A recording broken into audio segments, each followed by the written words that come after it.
গো, কত সুন্দর ডিম! আমি নিয়ে চলে যাই। এই দাঁড়া বলছি, বদমাস বিল্লি, না হলে তোর মাথাটা ফাটিয়ে দিব। আগে তো ধরে দেখাও। এই ডিমগুলোকে দিয়ে আমি ছানা ফোটাবো, তারপর আমি বড় লোক হয়ে যাব। হা হা হা। আমার ছোট ছানাদের জন্য ভুট্টা চুরি করে নিয়ে যাচ্ছি। এই বেটা দাঁড়া বলছি, দাঁড়া। কি?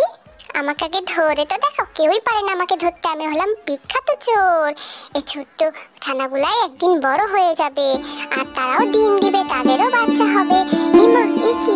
এরা তো আকাশে উঠতে পারে, কত সুন্দর করে আকাশে উড়ে বেড়াচ্ছে। আমারও তো এমন পাখা চাই, কিন্তু আমার তেমন পাখা নাই। হি হি হি হি হি হি। মাথায় একটা দুষ্ট বুদ্ধি এসেছে, এবারে আমি সেটাকে কাজে লাগাবো। এই হাঁস, চল চল, তোদের চামড়াগুলো আমাকে দিয়ে দে। হি হি হি হি। তোদের চামড়া দিয়ে আমি আমার সুন্দর পাখা বানাবো। এই তোমার সুন্দর পাখা, এখন আমি আকাশে উড়ে বেড়াবো।